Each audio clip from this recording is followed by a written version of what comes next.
if you clicked on this video, it means that you probably don't like making mistakes with your running. And I seem to make this kind of video quite often, but that's probably because I also don't want to make mistakes running. And by making a video about it, I'm hoping that I'm just drilling it into my head to not make these mistakes. So hopefully I can become a better runner, or even if I'm not getting better, I don't want to regress, or at least I don't want to regress any more than age is making me regress. I think we can all relate to that. Anyway, let's get into it.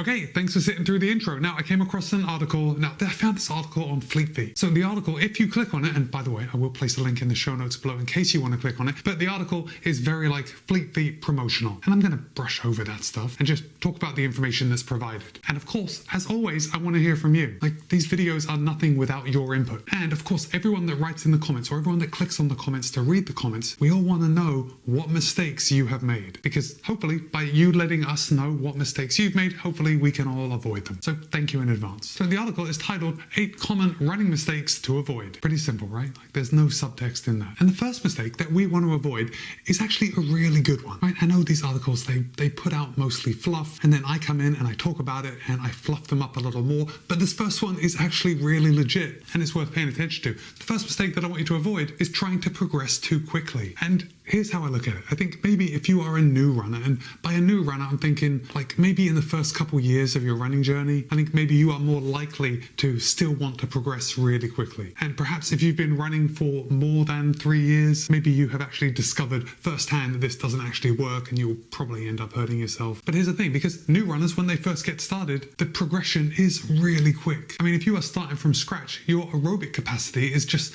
going to go through the roof seemingly instantaneously, and you are going to start running at, say, a fairly slow pace, and you are going to see rapid improvement until you are running, well, relatively fast. And here's the thing, here is why it's a mistake to want to progress too quickly. Because when you actually do progress quickly in the beginning, it becomes addictive. And you think, hey, if I have progressed from running, let's say, a 30-minute 5K to a 25-minute 5K, like, I'm just going to put a little bit more work in and I'm going to get that down to a 20-minute 5K. And of course, then you're going to want to run faster than that. Now, the numbers that I just put out there are totally irrelevant. It's the progress that matters. And here's the thing, when we're new and we're trying to progress quickly, we're not letting our body catch up with that increased fitness, or at least we're not letting our musculoskeletal system catch up. And in a nutshell, your engine's going to be really big, really strong, but your chassis is just going to be pretty weak. So look, here's the thing, this running deal, this isn't like an overnight thing. This is something that you have to work towards and build up as time goes on. And like everything worth doing, it might take a bit of effort. So hold up, pull back. I know we all want to progress really quickly, but you gotta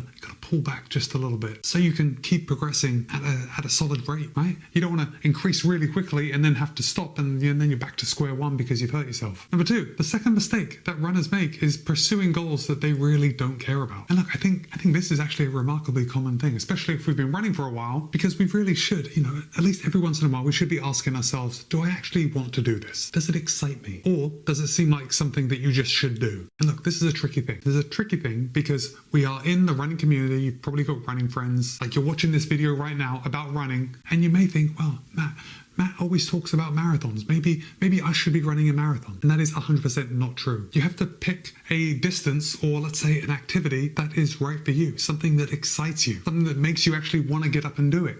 I am hugely grateful for one of you out there, one of my viewers out there that actually doesn't run. She jumps rope. Tina, I'm talking to you. And she jumps rope because she loves it. And yet she still comes back to this channel to watch my videos and we interact in the comments, even though I just keep rabbiting on about running. So I am right here to tell you, and Tina will tell you too, that you don't have to run. You shouldn't feel like you have to run. Do something that you want to do. Now, of course, I think the majority of you actually enjoy running, otherwise most of you wouldn't be here. But then we have to talk about racing and distances with racing. And again, I don't think the marathon is any better than any other race distance, but there is a lot of hype surrounding it, so you might feel that way. But try and keep that feeling in check, because it's not true, it's not valid. If you want to run a half marathon, a 10K, a 5K, if you want to be a track runner, if you want to run the mile, gosh, that sounds painful. But find what you want to do and chase after it. Find something that excites you. Now, because I've got no one other than me here in the studio to talk to, I'll tell you about me. And I actually like racing marathons. Here's the thing, I generally don't like racing. I don't race very much. You won't see me out there every week doing a 5K and a 10K, and that's because I'm just not excited about racing those distances. Now, I used to race those distances a lot more back in the day,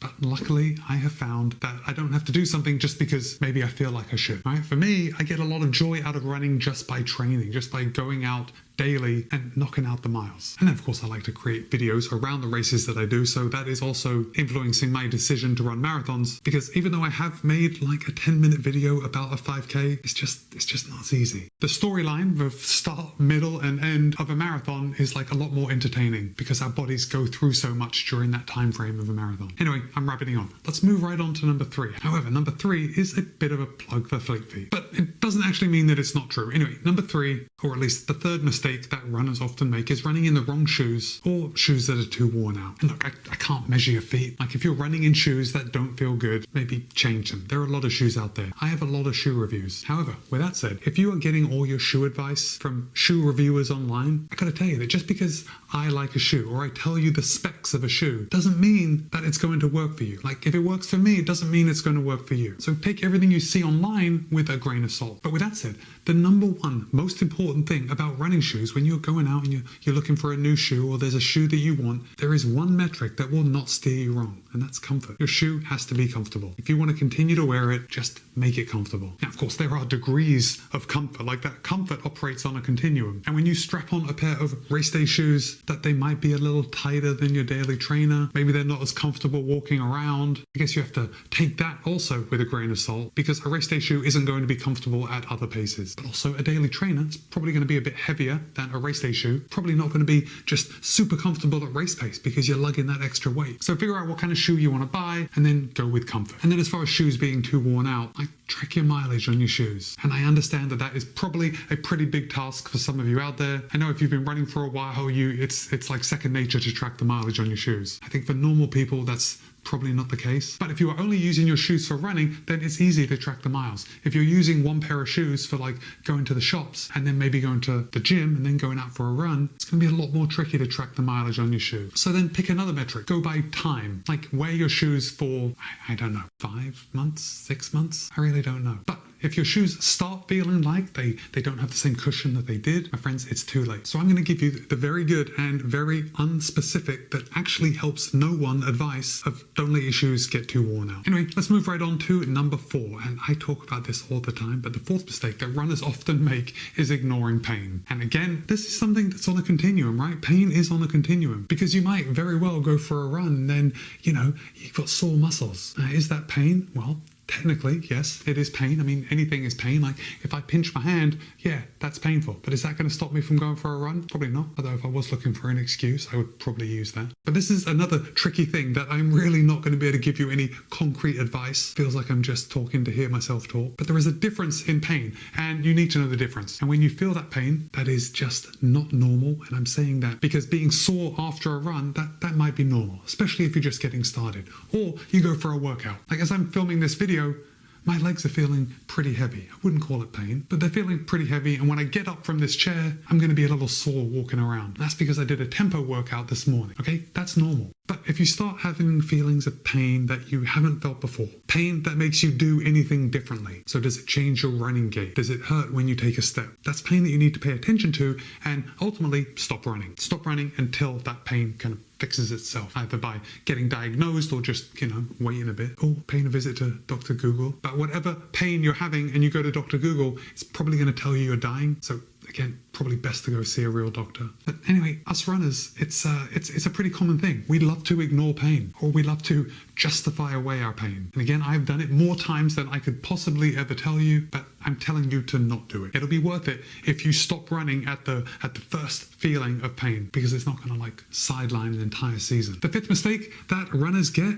and by runners, I think I can include everybody that has a life, and that is not getting enough rest. Now, if you do get enough rest, just props to you. I'm very impressed. because it means that you are prioritizing your rest and you've made it an important thing. Now, that's not to say that those of you that are not getting adequate rest, that you're not prioritizing your rest. It could mean that, you have a life. And most of us, I think, are pretty busy. Being busy is like the number one complaint of everybody out there. Everybody's busy. But where you can, or as best as you can, we need to prioritize our rest, because our rest is where the recovery happens, and the recovery is where we get better. We get better at running. We get healthier when everything repairs, right? We're able to adapt to our training. So by not getting adequate rest and by going out there and just hammering it all the time, you're actually doing yourself a disservice. Like, you're not getting the effects of all that hammer time because you are ignoring another huge component of your training, and that's rest. Look, easier said than done. This isn't about being perfect. This is just about doing better.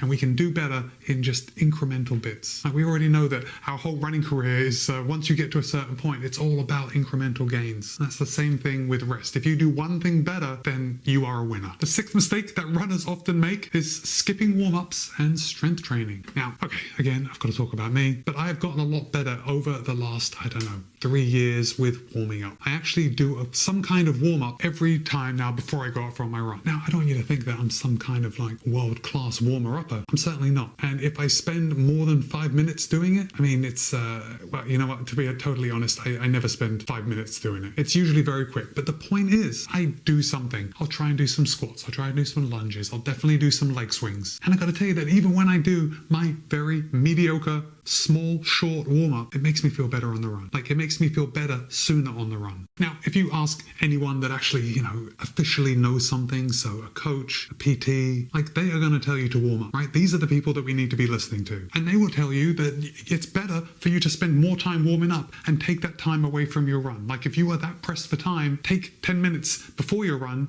and then take 10 minutes off your run, and that will be a healthier way to do it. So because I know that that is what they would say, that is going to be my official stance. Can't say I do that, but I know that's what I should do. And I think knowing what I should do, even though I don't do it, is a step in the right direction. Is it though? Because if I know something is wrong and I choose to do it anyway, I think that says something about me that I'd rather not get into. So let's just move on. Number 7, the 7th mistake that runners often make, and this actually ties into a lot of the other things that we've already talked about, but the 7th mistake that runners often make is overtraining or always training fast. And I think overtraining or always training fast actually ties back into trying to progress too quickly. Like, if we're overtraining, we're doing too much, probably because we're trying to get better quicker than a really effective timeline. And the same thing with always training too fast. We know that if you want to get faster, you have to train with some speed, right? If you go out there and you just do allegedly jog every day, like, probably not going to be increasing your 5K time as much as you would if you went out there and you started knocking out some tempo efforts, some intervals, right? These are the things that make us faster, but we've got to take them sparingly. I know I tend to talk about a grain of salt a lot in my videos, but again, you've got to sprinkle that stuff into your training plan. You can't just take off the lid and dump it all in and think good things are going to happen. Overtraining is a fine line because we have to figure out what works for us. And for a while, years ago, I was getting injured on a pretty regular basis. And that's because, well, I know now that I was overtraining and I was just pushing it and pushing it, pushing it. And I wanted my weekly miles to be at a certain number. And I would just push those limits to the detriment of my entire body and my running. So once you find what works best for you, like, stick with it.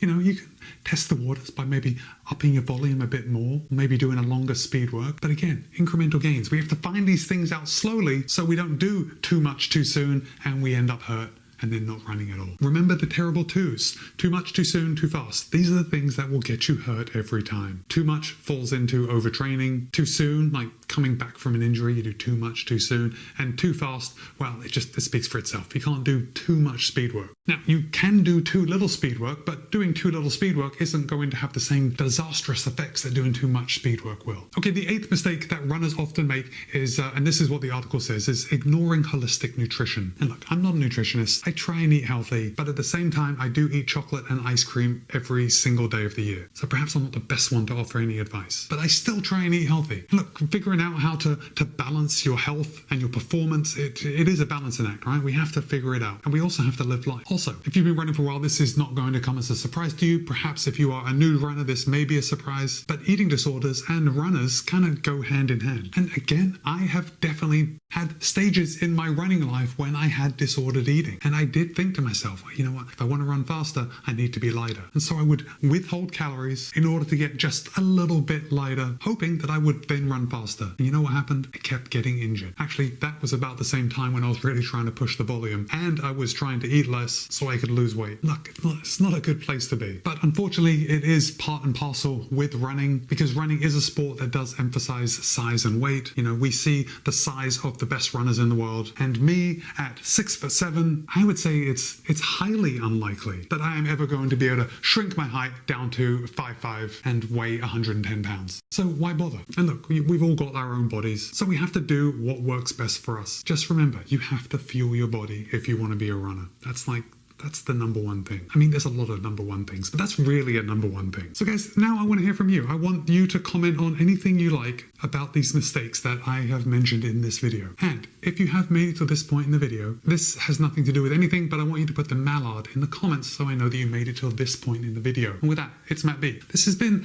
another video on mistakes that runners make. Be kind, be happy, run well. I'll see you in a couple of days.